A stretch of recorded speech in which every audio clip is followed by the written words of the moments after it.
I'm your host, Annie Bowles, and this is News du Jour.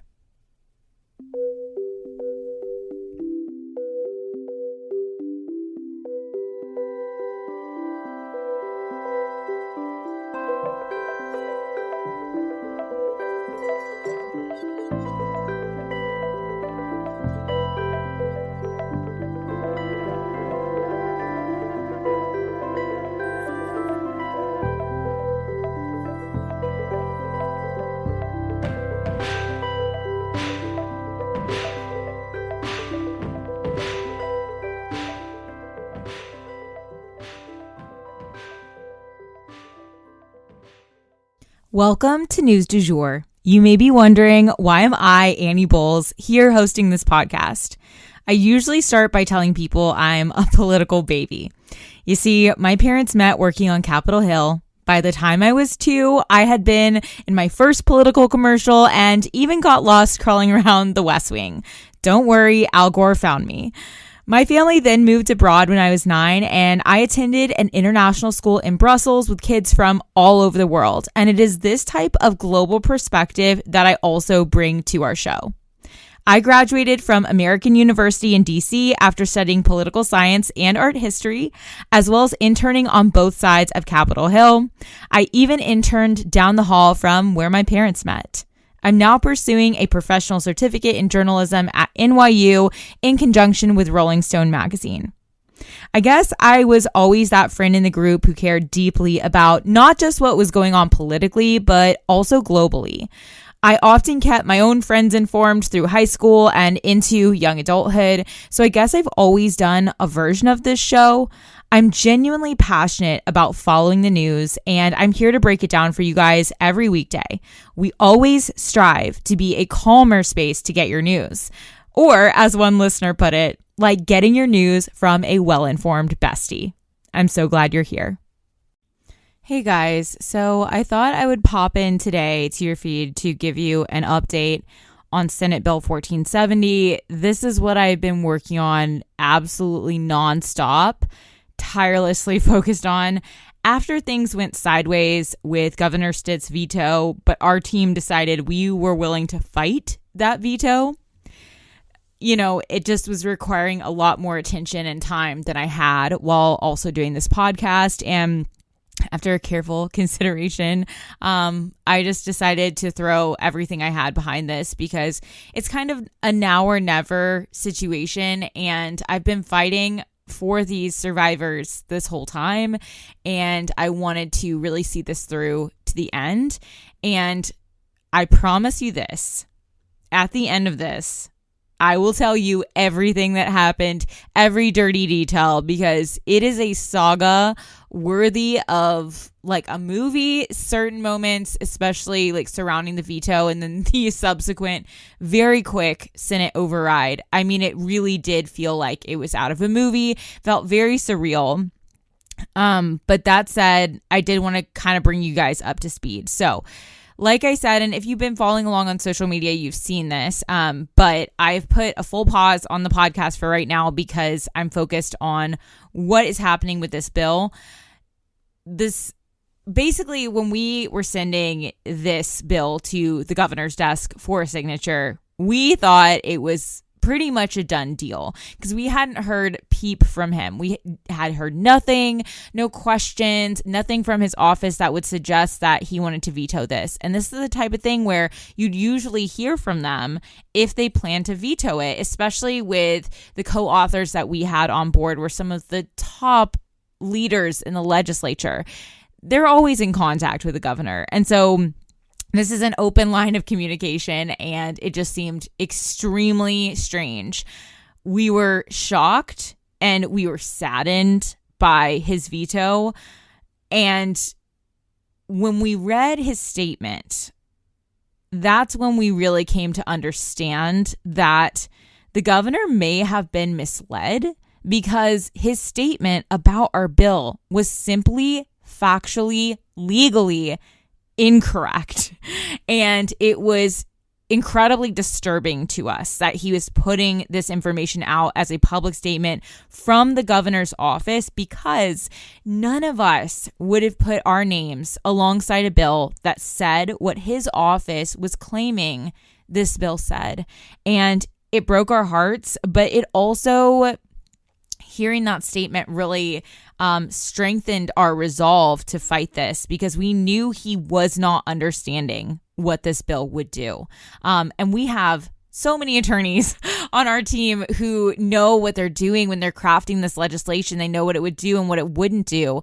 And at the end of the day, Eccles, who is one of our major co-authors, a very powerful man in the House of Representatives, he called the governor's office and essentially let them have it and let them know that this is incorrect. The statement that was put out was wrong, factually incorrect. And so we were very upset by it, but we know exactly where this disinformation came from. And I use the term disinformation because misinformation is where something untrue is unknowingly spread.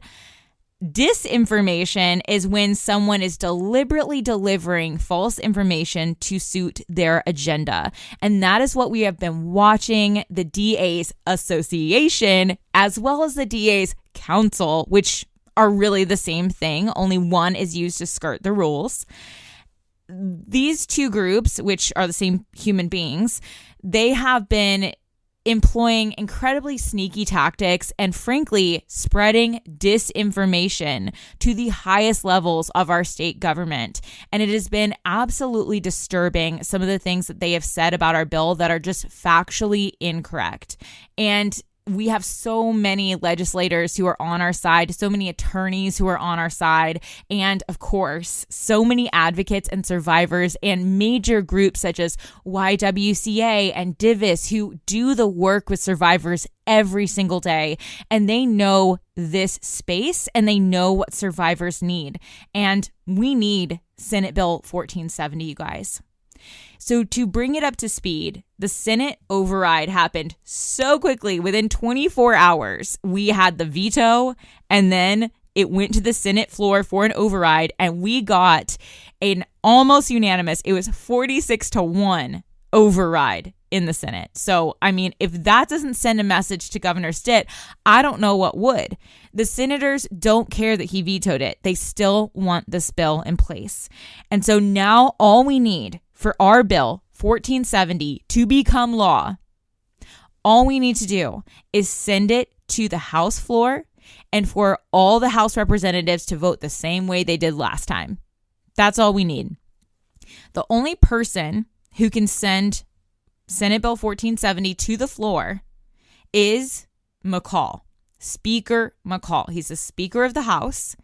Very powerful man, and he can choose in this instance to send it to the floor for a vote to override the veto or not.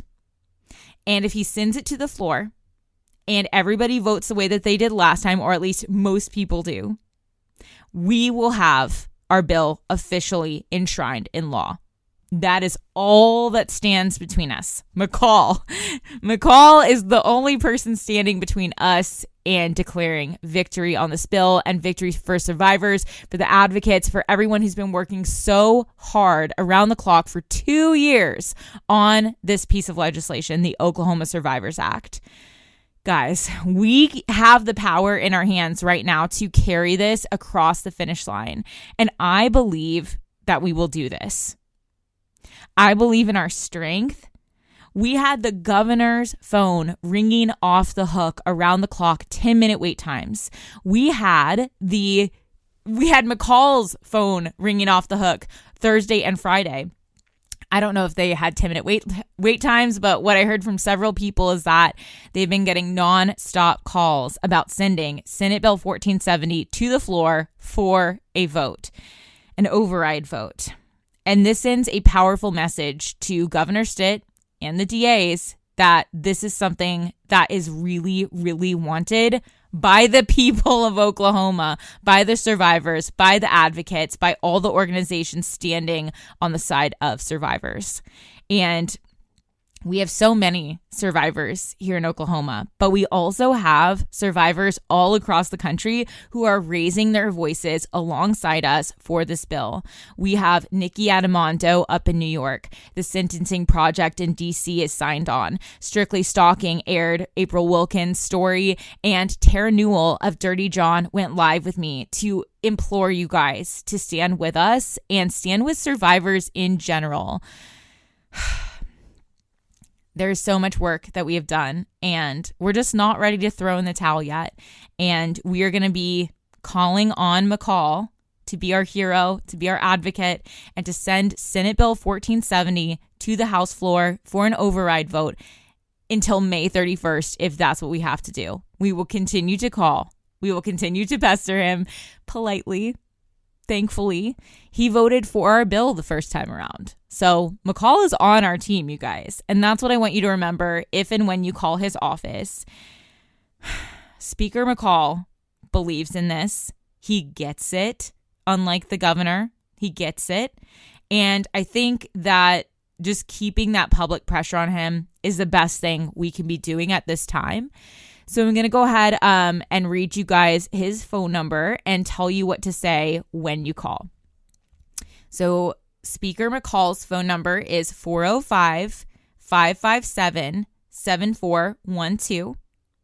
And when you call, all you need to say is, "Hi, I'm calling today to ask that Speaker McCall send Senate Bill 1470 to the House floor for an override vote. And we want to thank him for voting with us 2 weeks ago." That's it. That's all you have to say. Or even start with thanking him for voting for it 2 weeks ago. Remind him that he stood with us before and he can do it again. I believe he will do it again. I think this is the final push. And I wanted to thank you guys for everything you've done so far. An additional ask that we are putting out right now, if you want to do more, if you're like, man, I really want to help this succeed. I've made my phone call. I've shared it with friends. I don't know what else to do. You can always sign the petition. And I know hundreds of you guys signed the petition already. So I know a lot of you have done that legwork.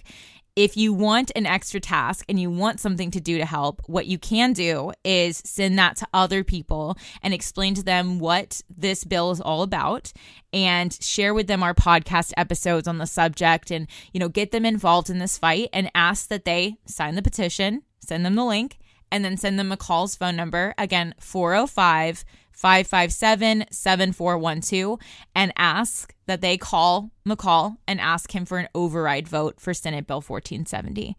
We are all in this together, you guys, and I feel like this fight, I feel like everybody woke up with that veto. Everything was just going swimmingly. It was just going our way. Everybody's on board. This is going to be easy, walk in the park. No.